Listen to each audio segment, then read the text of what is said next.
Good morning, children. Welcome to the online class. Already we have completed our first chapter, articles.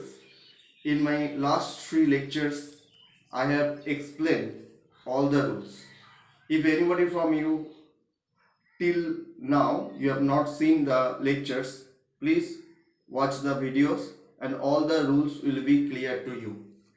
Today here we are uh, today here I am going to discuss the second chapter of your grammar book, that is sentence. This is one of the very vital chapter of your grammar book. Okay, first we will try to know what each sentence. You all know that human beings is the most intelligent in this on this earth or on this in this planet. Understood? And if we want to express our inner thoughts, if we want to express our feelings, what we use? We use words. Okay, what we use? We use words. And when we use more than one word, that one word is known as a group of words. Understood? A group of words. So here we will try to know what each sentence. So a sentence is a group of words. A sentence is a group of words that gives us a meaningful sense. That gives us meaningful sense. So what is sentence? I am giving you reminder again. A sentence is a group of words that gives us a meaningful sense. That point you have to note down. And through the example, we will try to know what is sentence. Look, if I write here, the cow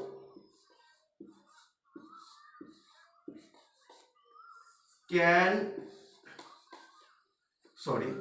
if I write here, the cow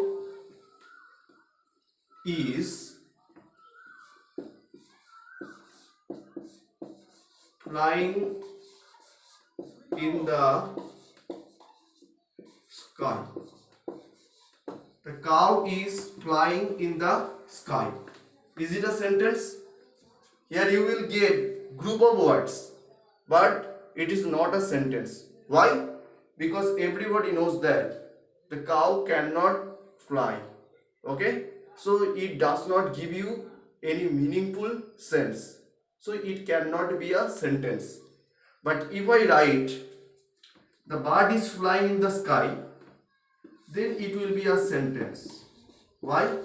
You will see that here group of words are there and you are also getting a meaningful sense.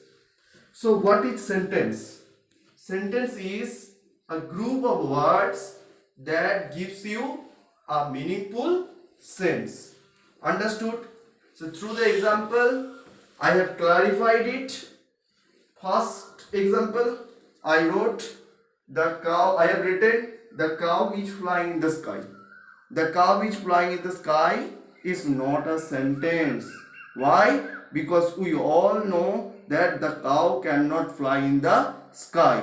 It is quite impossible. So it does not give us any sense. So it cannot be a sentence. But if we write the bird is flying in the sky, it is sentence. Why? You look, there are group of words, more than one words. The bird is word number 1, is word number 2, flying word number 3, group of words, and you are getting a sense. Understood? So that is sentence.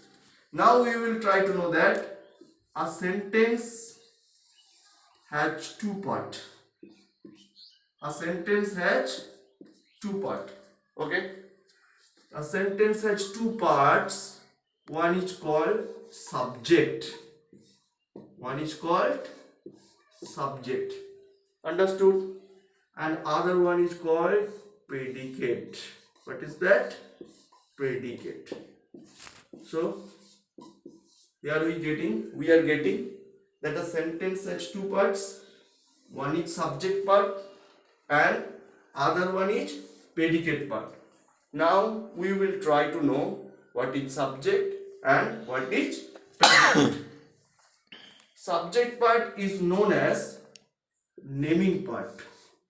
Subject part is known as naming part because here we mention the name of a thing or here we mention the name of a person.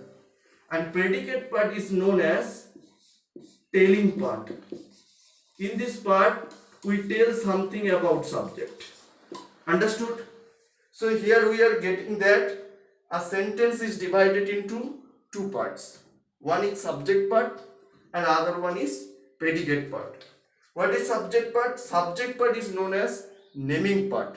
Naming part means here we name a thing or name a person in the subject. And what is telling part? This naming part talks about something. Okay? Tells about something. That is telling part. Now we will try to understand through the example that will be clear to you. If I write here a very simple example, Ram goes to school. Okay, Ram goes to school. So here look, Ram is naming part because Ram is name of a person. Understood? So what is this? Here Ram is subject. What is Ram telling? Ram telling that goes to school. So here goes to school is telling part. When we say something about subject, that is predicate. Okay? So here we are talking about Ram. What we are talking about Ram? We are talking about Ram that goes to school. So what is that part? This part is predicate. Understood? Is that clear? So here what is subject? We will try to know what is subject. You can note down it, okay, in your copy. Subject is, what is subject? The part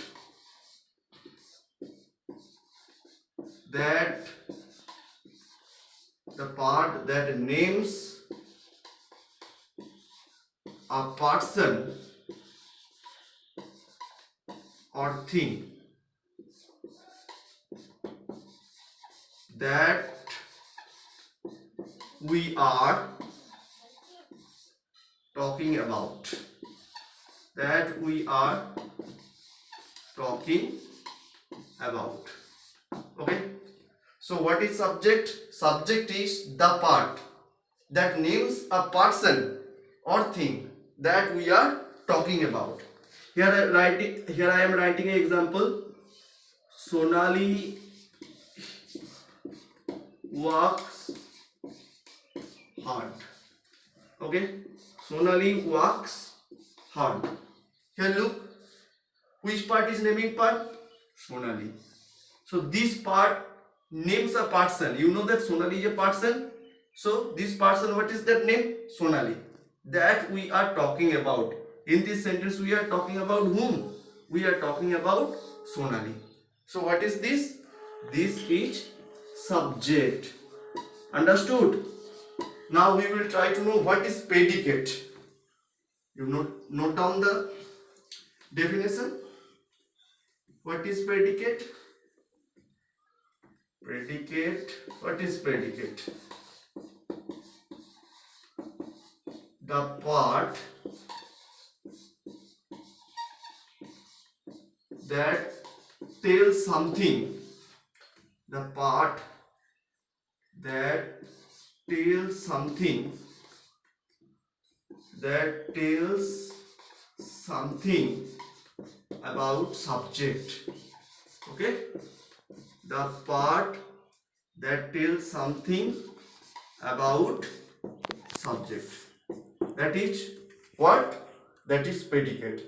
Okay, here look, what part tells about the subject? This part tells about the subject. Here you know that Sonali is a subject part, and when the subject part tells something, that part is predicate. What is the subject part? It's saying that works hard. Okay, so here works hard is predicate part. Now I hope it is quite clear to you what is subject part and what is predicate part. You always should keep in mind that subject part will be always noun or pronoun or phrase. Okay, subject part will be noun or pronoun or phrase. That's why this part is known as noun part or naming part. This part is known as naming part. Next, the predicate part, that predicate part, it must be a verb part. It is called verb part. Okay, verb part means, because this predicate part starts from verbs. Look here the example, Sonali works hard. Here Sonali is naming part because it is a name of a person, and look at the predicate part, works hard. It has started from the verb. So predicate part always starts from the verb. Now we will pick up some of the examples and we will try to know which part is subject part and which part is the predicate part. Suppose here I am writing the example number 1. The example number 1 is that the bird is singing. The bird is singing a song. Okay, so here we are talking about subject and predicate. Which part is subject? The bird is subject. Okay, because it is the naming part, you know. Understood? The part that gives a name or names a person or thing, that we are talking about. Here we are talking about the bird. So the bird is subject. Okay, when the subject says something, that something is predicate. What is subject is telling us? That is telling part is singing a song. So this is predicate and this is subject. Now again, here we go. Example number 2. My father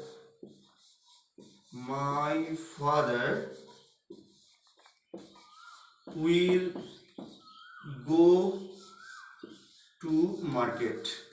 Okay, my father will go to market. Look, which part is naming part here? My father. It is a phrase. Okay, my father. So here we are talking about my father. So my father is subject, and what the subject tells us, that telling part is predicate. What does the subject tell us? The subject is telling us that we'll go to market. Okay, so we'll go to market. That is which part? That is predicate part. Now it is clear to you, I hope, what is subject and what is predicate. Okay, so here we have known that a sentence is a group of words that gives us a meaningful sense. In the example number 1, I have discussed that the cow is flying in the sky. It cannot be a sentence because it is impossible for the cow to fly in the sky. It does not give us any sense. So it cannot be a sentence. Understood?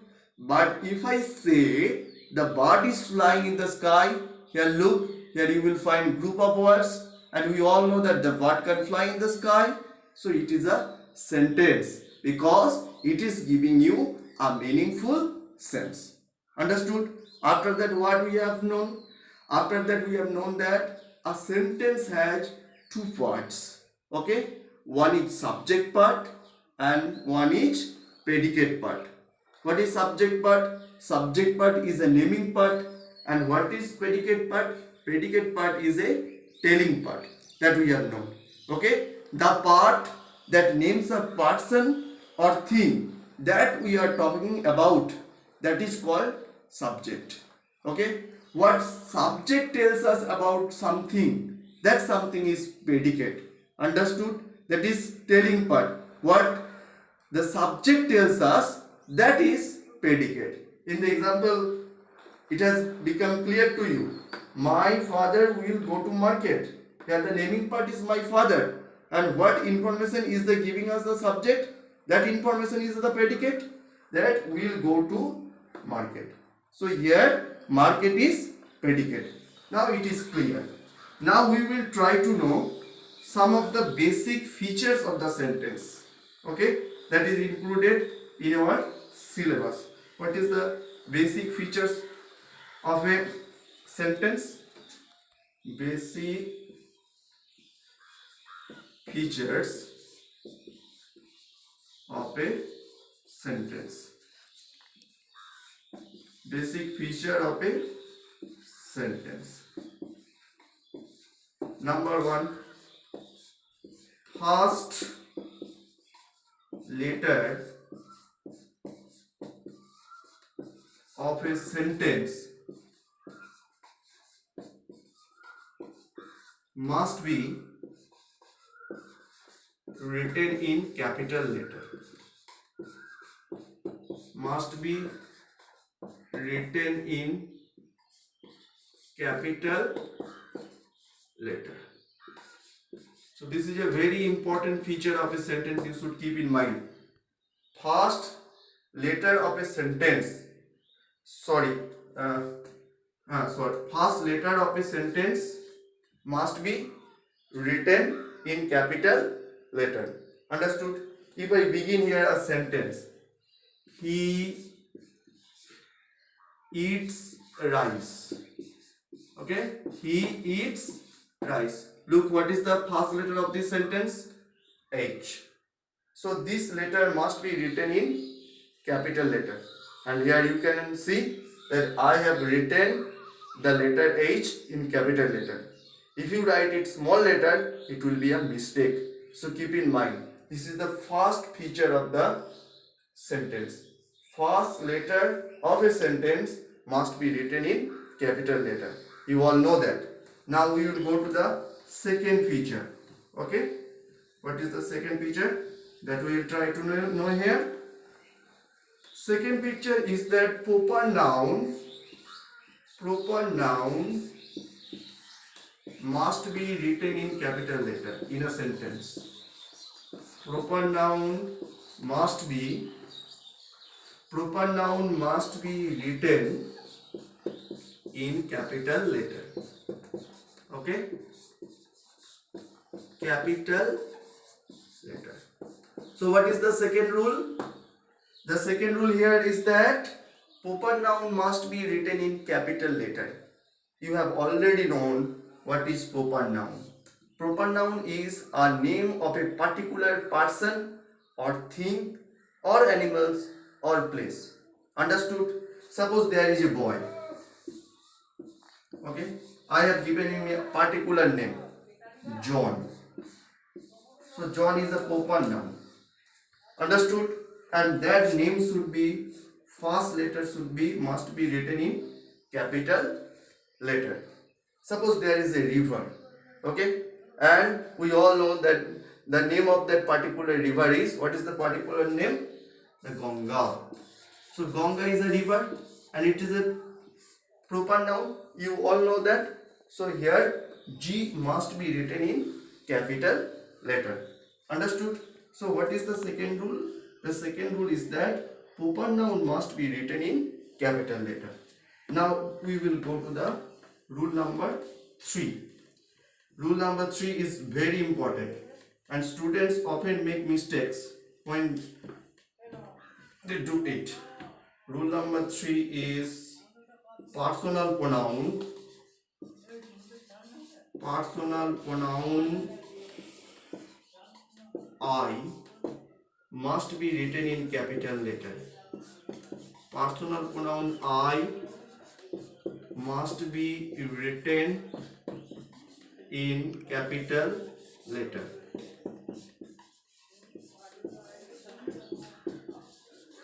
Suppose there I am writing a sentence. It was I who did this. It was I who did this. Understood? So here look, I is personal pronoun. Understood? So that must be written in capital letter. So keep in mind this rule. This rule is very important and students often make mistakes when they use it. What is the rule? Personal pronoun I must be written in capital letter when they are personal pronoun. Mind it. If it is not personal pronoun, then it will not be written in capital letter. Okay? So what is the rule? Personal pronoun I must be written in capital letter. In this sentence, it was I who did this. Here I have written I in capital letter. Why? Because it is personal pronoun. Now we have come to the last rule. In a sentence,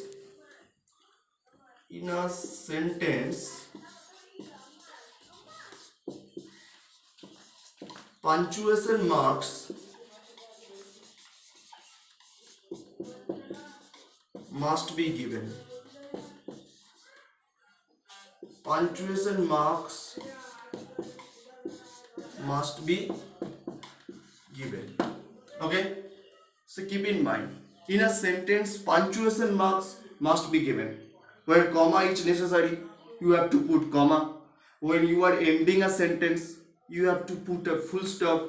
Okay? When you are asking a question, you have to put a question mark.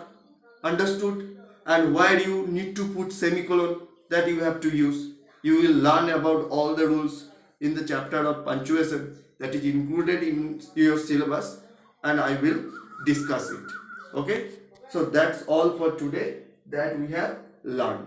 So what we have learned today, I will revise you again. You have learned here what is sentence and how many parts a sentence have.